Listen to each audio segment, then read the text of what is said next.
Hi hello ನಮಸ್ತೆ. ಇವತ್ತಿನ ವಿಡಿಯೋದಲ್ಲಿ ಅಂಜನಿ ಪುತ್ರ ಹನುಮಂತನನ್ನು ಯಾವ ರೀತಿ ಡ್ರಾಯಿಂಗ್ ಮಾಡ್ಬೋದು ಅಂತ ನಾನು ನಿಮಗೆ ತಿಳಿಸ್ಕೊಡ್ತೀನಿ. ಈ ಡ್ರಾಯಿಂಗ್ ಮಾಡಲಿಕ್ಕೆ ನಾನು ಯೂಸ್ ಮಾಡ್ತಿರೋ ಆ್ಯಪ್ ಬಂದು ಗ್ರಿಡ್ ಮೇಕರ್. ಇದರಲ್ಲಿ ನೀವು ನಿಮ್ಮ ಡ್ರಾಯಿಂಗ್ ಮಾಡುವಂಥ ಇಮೇಜನ್ನು ಇನ್ಸರ್ಟ್ ಮಾಡಿ ನಿಮಗೆ ಯಾವ ಥರ ಗ್ರಿಡ್ ಬೇಕೋ, ಯಾವ ಸೈಜ್ ಗ್ರಿಡ್ ಬೇಕೋ ಅದನ್ನು ಸೆಟ್ ಮಾಡಿಕೊಂಡು ಗ್ರಿಡ್ನ ಲೈನ್ನ ಕಲರ್ನ ಸೆಟ್ ಮಾಡಿಕೊಂಡು ನೀವು ಡ್ರಾಯಿಂಗ್ ಮಾಡ್ಬೋದು. ಇದರಲ್ಲಿ ಗ್ರಿಡ್ ಲೈನ್ನ ಥಿಕ್ನೆಸ್ ಕೂಡ ಸೆಟ್ ಮಾಡೋ ಆಪ್ಷನ್ ಇರುತ್ತೆ. ನಿಮಗೆ ಎಷ್ಟು ಥಿಕ್ನೆಸ್ ಬೇಕೋ ಅಷ್ಟು ಥಿಕ್ನೆಸ್ನ ಸೆಟ್ ಮಾಡ್ಕೊಳ್ಬೋದು. ಗ್ರಿಡ್ ಮೆಥಡ್ನ ಯಾಕೆ ಯೂಸ್ ಮಾಡ್ತಿದ್ದೀನಿ ಅಂದರೆ ಇದು ಸಿಂಪಲ್ ಆಗಿರೋ ಮೆಥಡ್, ಹಾಗೆಯೇ ಪರ್ಫೆಕ್ಟಾಗಿ ರಿಸಲ್ಟ್ ಬರುತ್ತೆ. ಯಾರು ಬೇಕಾದರೂ ಟ್ರೈ ಮಾಡ್ಬೋದು. ಇದರಲ್ಲಿ ಪರ್ಟಿಕ್ಯುಲರ್ ಬಾಕ್ಸ್ಗೆ ಒಂದೊಂದು ನೇಮಿಂಗ್ ಕೊಟ್ಟಿರ್ತಾರೆ. ವರ್ಟಿಕಲಿ ಆಗಿರ್ಬೋದು, ಹೊರಿಸಾಂಟಲಿ ಆಗಿರ್ಬೋದು. ಅದೇ ರೀತಿಯೇ ನಾವು ನಮ್ಮ ಡ್ರಾಯಿಂಗ್ ಶೀಟಲ್ಲೂ ಕೂಡ ಗ್ರಿಡ್ ಮಾಡಿಕೊಂಡು ಅದೇ ಥರ ಸೇಮ್ ಟು ಸೇಮ್ ನೇಮಿಂಗ್ ಕೊಡಬೇಕಾಗತ್ತೆ. ಈ ಥರ ಗ್ರಿಡ್ನ ಫಾಲೋ ಮಾಡಿಕೊಂಡು ಡ್ರಾಯಿಂಗ್ ಮಾಡಿದ್ರೆ ಈಸಿಯಾಗಿ ಯಾವ ಥರ ಇಮೇಜ್ ಇದೆಯೋ ಅದೇ ಥರ ನಾವು ಡ್ರಾಯಿಂಗ್ ಔಟ್ಲೈನನ್ನು ಮಾಡ್ಬೋದು. ಇಲ್ಲಿ ನೀವು ನೋಡ್ತಿರೋ ಹಾಗೆ ನಾನು 2, 4, 6, 8 ಆ ಥರ 2 ಸೆಂಟಿಮೀಟರ್ನ ಬಾಕ್ಸ್ನ ಗ್ರಿಡ್ನ ಕ್ರಿಯೇಟ್ ಮಾಡ್ಕೊಳ್ತಾ ಇದ್ದೀನಿ. ಇನ್ ಕೇಸ್ ನೀವೇನಾದರೂ ಬಿಗಿನರ್ ಆಗಿದ್ದರೆ 1 ಸೆಂಟಿಮೀಟರ್ ಗ್ರಿಡ್ ಕೂಡ ಕ್ರಿಯೇಟ್ ಮಾಡ್ಕೊಳ್ಬೋದು.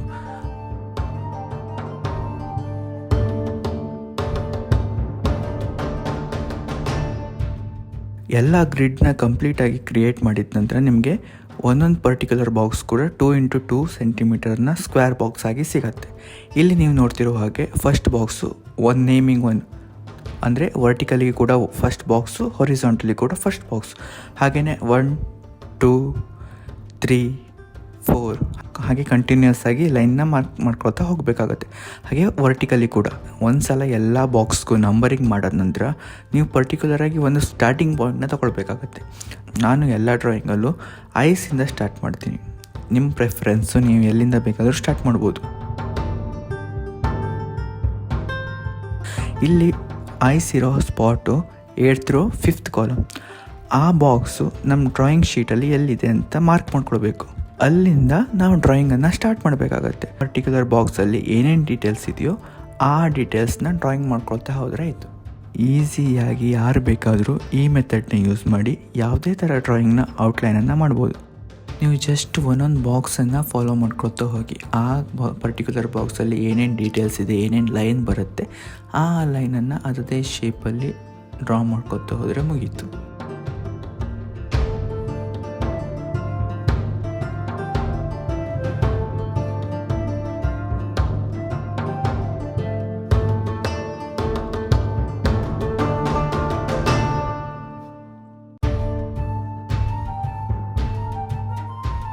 ಇನ್ ಕೇಸ್ ನೀವೇನಾದರೂ ಆ್ಯಪ್ನ ಯೂಸ್ ಮಾಡೋದ್ರಲ್ಲಿ ಕಂಫರ್ಟೇಬಲ್ ಇಲ್ಲ ಅಂತ ಆದರೆ ನೀವು ಯಾವ ಡ್ರಾಯಿಂಗ್ ಮಾಡಬೇಕು ಅಂತಿದ್ದೀರೋ ಆ ಡ್ರಾಯಿಂಗ್ನ ಒಂದು ಪ್ರಿಂಟೌಟ್ ತೆಕ್ಕೊಂಡು ಅದರಲ್ಲಿ ನೀವು ಯಾವ ಥರ ಎಕ್ಸಾಕ್ಟ್ ನೀವು ಪೇಪರಲ್ಲಿ ಲೈನ್ ಹಾಕಿದಿರೋ ಸೇಮ್ ಟು ಸೇಮ್ ಆ ಪ್ರಿಂಟೌಟಲ್ಲೂ ಲೈನ್ ಹಾಕ್ಕೊಳ್ಬೇಕಾಗತ್ತೆ. ಅದನ್ನೇ ಕಾಪಿ ಮಾಡಿದ್ರೆ ಆಯಿತು. ಎಷ್ಟು ಈಸಿಯಾಗಿದೆ ಅಲ್ವಾ? ಡ್ರಾಯಿಂಗ್ ಕೂಡ ಅಷ್ಟೇ ಈಸಿಯಾಗಿರುತ್ತೆ.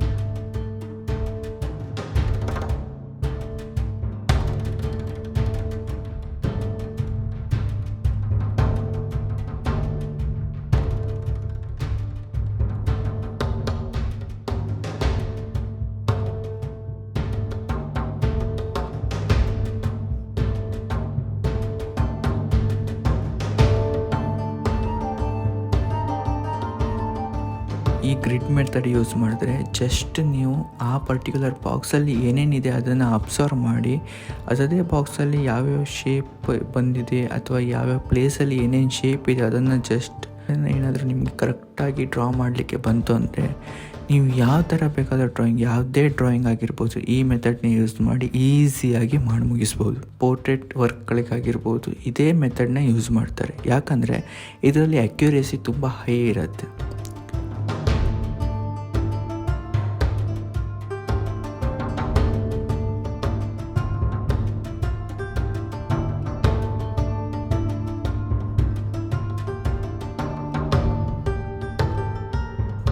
ಪರ್ಟಿಕ್ಯುಲರ್ ಆಗಿ ನಾನು ಔಟ್ಲೈನ್ ಮಾಡುವಾಗ ಜಾಸ್ತಿ ಡೀಟೇಲ್ಸನ್ನು ಕೊಡಲ್ಲ.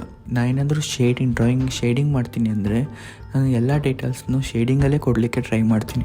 ನೀವು ಡ್ರಾಯಿಂಗಲ್ಲಿ ನೋಡ್ತಿರ್ಬೋದು, ನಾನು ಅಷ್ಟೊಂದು ಡೀಟೇಲಾಗಿ ವರ್ಕ್ ಮಾಡ್ತಾ ಇಲ್ಲ. ನನಗೆ ಜಸ್ಟ್ ಆ ಪ್ಲೇಸ್ಮೆಂಟಲ್ಲಿ ಆ ಶೇಪ್ ಬಂದರೆ ಆಯಿತು. ನೀವು ಈ ಥರ ಡ್ರಾಯಿಂಗ್ ಕಂಫರ್ಟೇಬಲ್ ಇಲ್ಲ ಅಂದರೆ ನೀವು ಪರ್ಟಿಕ್ಯುಲರ್ ಬಾಕ್ಸಲ್ಲಿ ಏನೇನು ಶೇಪ್ ಇದೆಯೋ, ಏನೇನು ಲೈನ್ ಇದೆಯೋ ಅದಷ್ಟನ್ನು ಎಕ್ಯುರೇಟಾಗಿ ಬೇಕಾದರೂ ಡ್ರಾ ಮಾಡ್ಬೋದು.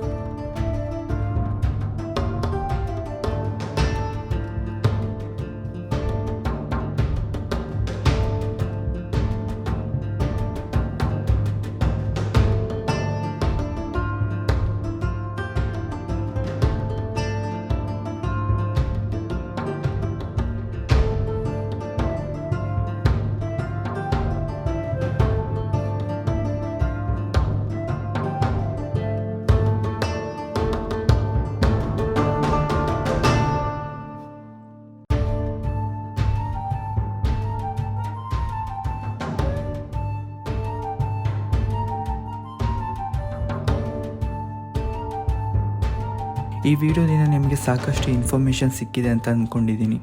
ಈ ವಿಡಿಯೋದಲ್ಲಿ ಔಟ್ಲೈನ್ನ ಹೇಗೆ ಮಾಡೋದು ಅಂತ ನಾನು ನಿಮಗೆ ತಿಳಿಸ್ಕೊಟ್ಟಿದ್ದೀನಿ.